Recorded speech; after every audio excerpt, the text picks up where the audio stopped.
Hello viewers, welcome to our channel. నేను మీ చరణ్ పరిమి. ఇప్పుడే అందిన సంచలనమైన వార్త అదేంటంటే సీఎం రేవంత్ రెడ్డి గారి ఇంటి దగ్గర అనుమానాస్పదంగా ఒక బ్యాగ్ కనిపించింది. పోలీసులు దాన్ని స్వాధీనం చేసుకున్నారు.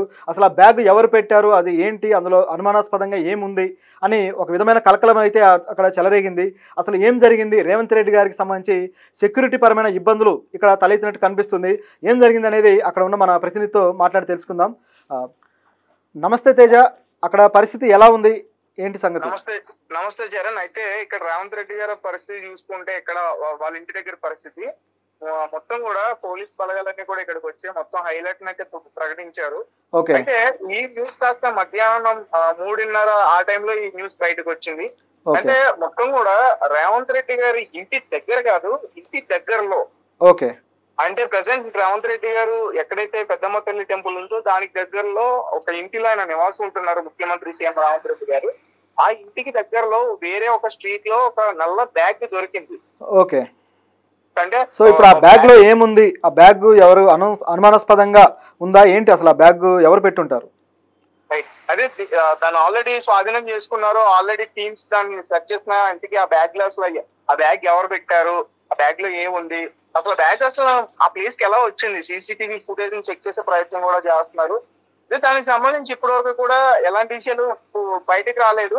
అయితే మొత్తానికి ఏంటంటే కొంచెం ముఖ్యమంత్రి ఇంటి దగ్గర కాబట్టి ఇది కొంచెం బాగా వైరల్ అయిందని చెప్పొచ్చు. అయితే వాళ్ళు కూడా పోలీస్ సిబ్బంది ఎవరైతే ఉన్నారో వాళ్ళు కూడా చెప్పాలి అసలు బ్యాగ్ లో ఏముంది. అది పోలీసులు ఎందుకు దాచిపెడుతున్నారు ఈ విషయాన్ని? ఇప్పుడు బ్యాగ్ దొరికిందంటే దాన్ని ఒకవేళ దాంట్లో ఏదైనా ఇబ్బందికరమైన లేకపోతే ఏదైనా బ్లాస్టింగ్ ఎక్స్ప్లోజర్స్ కానీ ఇటువంటి ఉండే అవకాశం కూడా ఉంటుంది కదా. ఎందుకంటే సీఎం గారి ఇంటి దగ్గర అంటే కాస్త ప్రమాదకరమైన పరిస్థితి ఉంటుంది. అటువంటి సందర్భంలో అనుమానాస్పదంగా బ్యాగ్ దొరికినప్పుడు దాని వివరాలు ఏమీ లేనప్పుడు ఫోరెన్సిక్ మరి డిపార్ట్మెంట్ దాన్ని ఏమైనా చేస్తుందా, లేకపోతే ఏదైనా బాంబు డిఫ్యూజ్ డిపార్ట్మెంట్లు కానీ ఏమైనా ఇన్వాల్వ్ అయ్యాయా? అక్కడ కేవలం మామూలు కానిస్టేబుల్ మాత్రమే వచ్చి దాన్ని తీసుకున్నారా? ఏం జరిగింది? రైట్, ఏదైతే ఉందో రేవంత్ రెడ్డి గారి ఇల్లు ప్రస్తుతం ఆయన నివసిస్తున్న ఇంటికి ఇప్పుడు మేము అక్కడికే రావడం జరిగింది. మేము అక్కడ పోలీస్ సిబ్బందితో కూడా మాట్లాడడం జరిగింది. అయితే వాళ్ళందరూ కూడా ఏం చెప్తున్నారంటే అది ఫేక్ న్యూస్, కావాలనే దీన్ని స్ప్రెడ్ చేశారని కూడా చెప్తున్నారు. నిజానికి అసలు బ్యాగ్ దొరుకుంటే ముందుగానే మేము చాలా అలర్ట్ గా ఉంటాం. అండ్ ఇంకొకటి ఏంటంటే ఇప్పుడు సీఎం అయినా గానీ పిఎం అయినా గానీ వాళ్ళ ఇంటి దగ్గర ఎప్పుడు కూడా పోలీస్ సిబ్బంది 24 hours వర్క్ చేస్తారు. అక్కడ పూర్తి సిబ్బంది అక్కడ ఎప్పుడు కూడా ఉంటుంది. అవును, అంత సెక్యూరిటీ ఉంటుంది కదా. మరి అటువంటి సందర్భంలో ఒక వ్యక్తి బ్యాగ్ పెట్టుకోవడం అనేది ఏ విధంగా చూడాలి?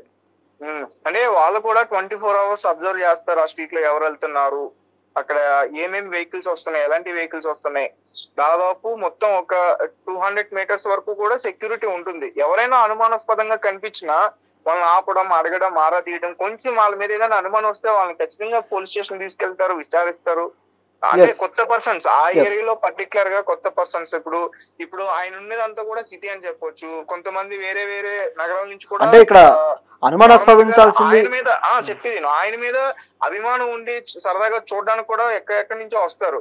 అంటే అలాంటి వాళ్ళు కొంచెం ఆగి చూడడం, వాళ్ళు కొంచెం అనుమానంగా కనిపించినా ఖచ్చితంగా వాళ్ళని ఆపి అడిగే ప్రయత్నం చేస్తారు. ముఖ్యంగా రేవంత్ రెడ్డి దగ్గర ఇంటి దగ్గరైనా లేకపోతే వేరే ఎవరైనా పొలిటీషియన్ ఇంటి దగ్గర అయినా సరే ఇట్లాంటివి అయితే ఖచ్చితంగా జరుగుతాయి. అండ్ ముఖ్యంగా చూసుకుంటే ఇక్కడ ఏంటంటే రేవంత్ రెడ్డి ఇంటికి సంబంధించి ఎక్కువగా మార్నింగ్ కూడా ఒక న్యూస్ వచ్చింది. దీని గురించి ముందు మాట్లాడాలి. యాక్చువల్ గా ఏంటంటే రేవంత్ రెడ్డి గారు సీఎం పదవి నుంచి తొలగిస్తున్నారు, ఉత్తమ్ కుమార్ రెడ్డి గారు. అవును, ఇప్పుడు ఆ న్యూస్ వచ్చింది కాబట్టి ఇప్పుడు ఇది కాస్త సీరియస్ విషయంగా మారిపోయింది. నిజానికి హైడ్రా విషయంలో కూడా కొంతమంది హర్ట్ అయి ఉన్నారు. సో రేవంత్ రెడ్డి గారిని ఏ విధంగా ఆపాలని చూసినా ఆగట్లేదు అని చెప్పేసి అటువంటి ఆ వివాదం కూడా నడుస్తూ ఉంది. కాబట్టి ఈ బ్యాగ్ విషయంలో ఫోకస్ కొద్దిగా ఎక్కువైందని చెప్పాలి. అయితే అదే రేవంత్ రెడ్డి గారి ఆయనకి సంబంధించి మార్నింగ్ నుంచి కూడా ఒక న్యూస్ బాగా వైరల్ అయింది.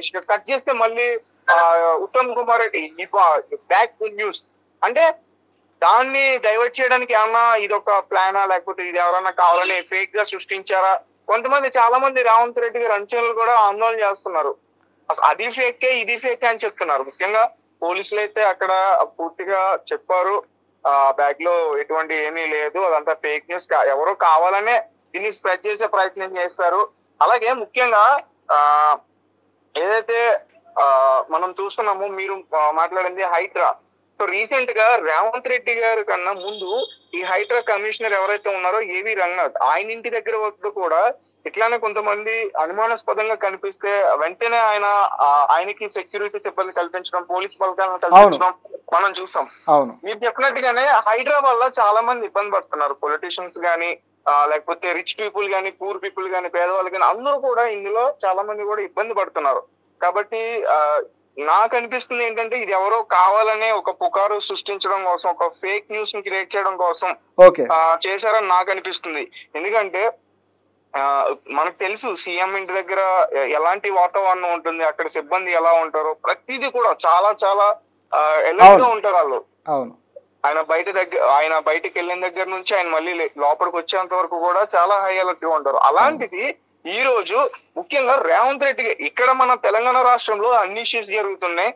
ముఖ్యంగా రేవంత్ రెడ్డి గారికి సంబంధించి ఒకే రోజు 3 రకాల వార్తలు రావడం నిజంగా ఇది ఫేక్ అని అనిపిస్తుంది. ఎందుకంటే ఇప్పుడు మనం ముందు మాట్లాడుకున్నట్టు ఏదైతే ఉత్తమ్ కుమార్ రెడ్డికి సంబంధించి వార్త ఉందో, ఆయన సీఎం అవుతారు చేయడానికి ఇది ఒకటి తీసుకొచ్చారు, ఒక ఫేక్ న్యూస్ ని కావాలని తీసుకొచ్చారని నాకు అనిపిస్తుంది. అలాగే ఆ పోలీస్ సిబ్బంది కూడా ఏం చెప్తున్నారంటే ఎవరైతే ముందు దాన్ని ఈ సోషల్ మీడియాలో పబ్లిష్ చేశారో, ఎవరైతే రిలీజ్ చేశారో వాళ్ళ మీద ఖచ్చితంగా కఠినంగా చర్యలు తీసుకుంటాం, వాళ్ళ దగ్గర ఎలాంటి ఆధారాలు ఉన్నాయో కూడా మేము చూస్తాం, వాళ్ళకి అసలు ఈ న్యూస్ ఎక్కడి నుంచి వచ్చిందో కూడా మేము చూస్తాం, అసలు నల్ల బ్యాగ్ దొరకడం ఏంటి, దాన్ని మేము తీసుకెళ్లడం ఏంటి, ఆ బ్యాగ్ చెక్ చేస్తే ఏం లేదని చెప్పడం ఏంటి, ఇవన్నీ కూడా పూర్తిగా తెలుసుకుని చెప్తామని కూడా వాళ్ళు కూడా చెప్తున్నారు. సో ఫేక్ న్యూస్ స్ప్రెడ్ చేసిన వాళ్ళ మీద పోలీసులు యాక్షన్ తీసుకోవడానికి రెడీ అయ్యారనమాట. ఖచ్చితంగా ఇప్పుడు కూడా ఎవరిని కూడా అక్కడ మీడియాని కానీ ప్రెస్ కానీ అలౌ చేయట్లేదు. ఎందుకంటే ఇది కాస్త ఎక్కువగా స్ప్రెడ్ అయ్యి ఇప్పుడు రేవంత్ రెడ్డి గారికి కోట్ల అభిమానులు ఉన్నారు, లక్షల అభిమానులు ఉన్నారు, అందరూ కూడా ఆందోళన చెందే అవకాశం ఉంటుంది. అవును, ఇది రాజకీయంగా దుమారం రేగే ఛాన్స్ కూడా ఉంటుంది. ప్రభుత్వం దెబ్బతింటుందా అనే కోణంలో కూడా ప్రజలు ఆలోచిస్తారు. అంటే ఇట్లాంటి న్యూసెస్ వస్తాయి, ఒక పక్కేమో మార్నింగ్ ఆ న్యూస్, మరి రెండో పక్క ఈ న్యూస్, అంటే మరి కాంగ్రెస్ కార్యకర్తల్లో కూడా అలజడి రేగే అవకాశం ఉంటుంది కదా ఒకేసారి ఇట్లాంటి షాకబుల్ న్యూసెస్ బయటకు వస్తే. అవును, సో ఇది మొత్తానికి అయితే ఫేక్ అని మొత్తానికి ప్రూవ్ అయింది. పోలీసులు కూడా అటువంటిది ఏమీ లేదని చెప్పేసి క్లారిఫై అయితే చేసేసారు. పోలీసులు పూర్తిగా క్లారిటీ చేశారు. బ్యాగ్ అసలు బ్యాగే లేదని చెప్తున్నారు, మళ్ళీ బ్యాగ్ లో ఏం లేదని కాదు. సో ఓవరాల్ గా బ్యాగే అక్కడ దొరకలేదు, కానీ సోషల్ మీడియాలో మాత్రం ఒక బ్యాగ్ ను పెట్టేసి అక్కడ దొరికింది అన్నట్టుగా కొంచెం ప్రొజెక్ట్ చేసే ప్రయత్నం అయితే ఈ ఫేక్ న్యూస్ కొంతమంది చేశారు. అది ఇక్కడ మనకు క్లారిఫై అయితే అయింది. Okay, thank you Teja.